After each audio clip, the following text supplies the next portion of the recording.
Calaroga Shark Media.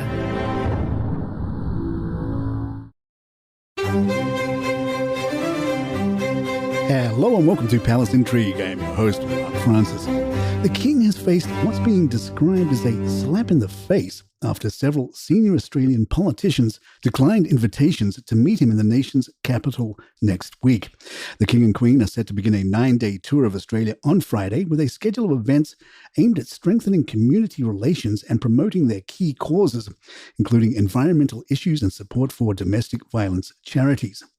However, not a single state premier will be present to greet the royal couple at a reception in Canberra on October 21st, despite all being invited. The King is expected to deliver an address at the event, which will be attended by political and community leaders, as well as notable Australians recognised for their achievements in areas such as the arts, culture, sports and health.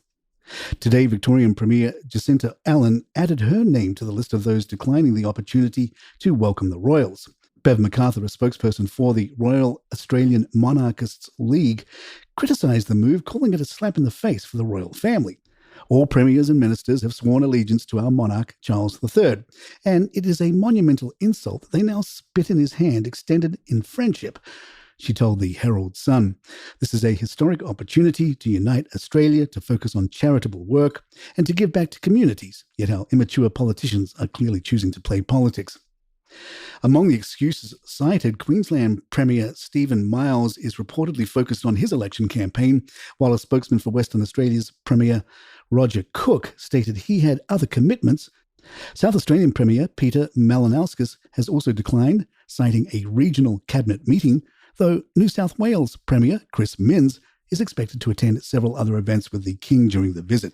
An expert has claimed that King Charles may have sent a hidden message to Prince Harry and Meghan Markle, suggesting the possibility of their return to royal duties.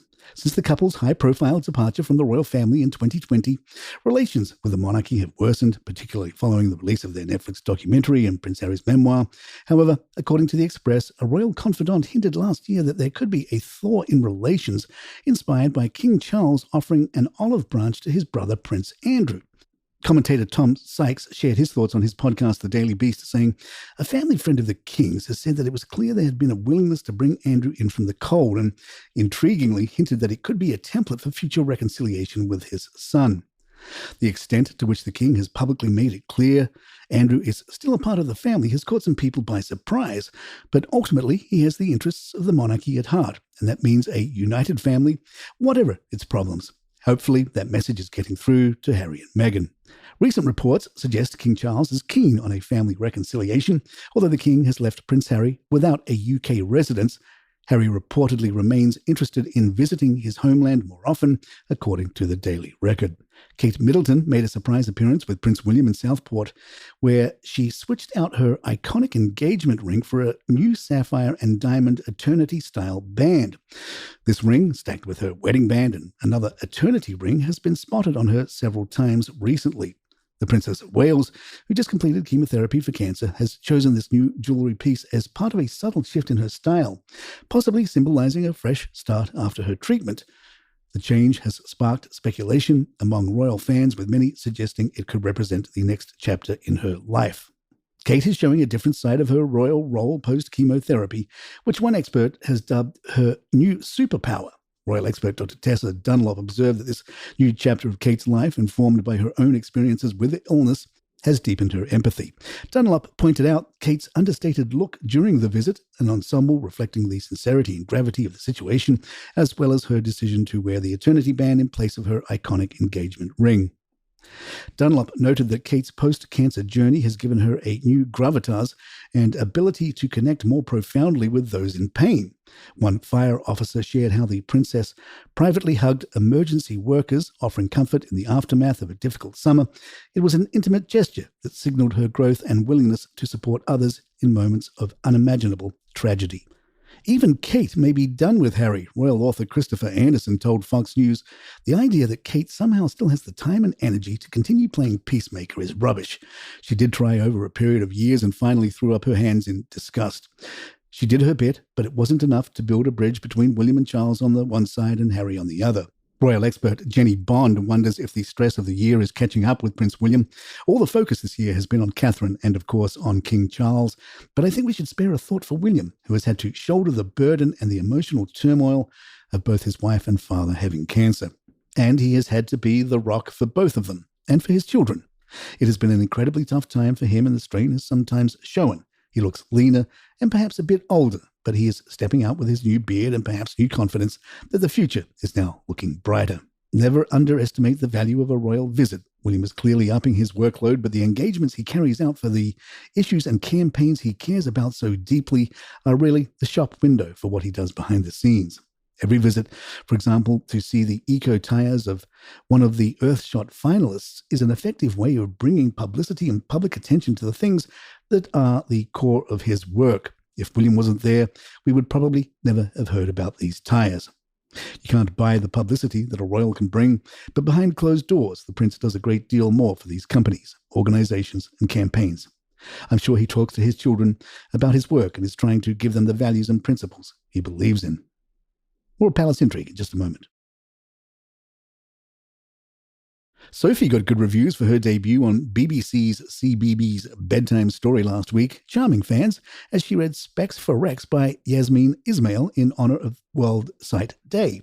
Wearing a pink jumper, tailored trousers, and her own glasses, Sophie read the story about a lion cub who struggles with wearing his new glasses, aiming to encourage children to embrace their unique needs and celebrate the benefits of wearing glasses. Her warm and engaging reading style garnered praise from royal fans who described her performance as delightful and lauded her for inspiring children to accept their individuality. One viewer commented, "You are an amazing woman and a great communicator. Thank you for inspiring," while others called her a wonderful lady and a valuable asset to the royal family. It remains to be seen if Sophie will continue to get as much press as she's been getting now that Kate is back. In the Daily Mail, Ephraim Hardcastle wonders if Cabinet Secretary Simon Case could write a book about Harry and Meghan. Hardcastle explains, Case was previously Prince William's private secretary from July 2018, just after Harry wed Meghan, and had a ringside seat as the Sussexes fell out of love with the family firm. While bullying allegations were levelled by and against Meghan, he was entrusted with very confidential information. If he signed a non-disclosure agreement, it may have applied only to working with William, giving him leeway to write about the Sussexes. Actress Idris Elba has teamed up with the Prince's Trust to launch a new initiative, Creative Futures, aimed at helping young people in Manchester pursue careers in the creative arts. In partnership with Elba's Hope Trust, the Prince's Trust will offer free courses to youth who are not in education or employment, but are keen to break into theatre, performing arts, or visual arts. Elba, who himself benefited from the Prince's Trust during his early career, is passionate about giving back. He noted, "Many of us working in the arts today, myself included, only made it because of programs like this when we were young. Today's youth deserves at least the same chance, and more. Creative Futures exists to give the same hope, support, and success I've found to the next generation." The Prince's Trust, originally founded by King Charles III in 1976 when he was the Prince of Wales, supports around 60,000 young people annually. Soon it will be renamed the King's Trust, continuing its legacy of empowering vulnerable youth with the confidence and training to succeed.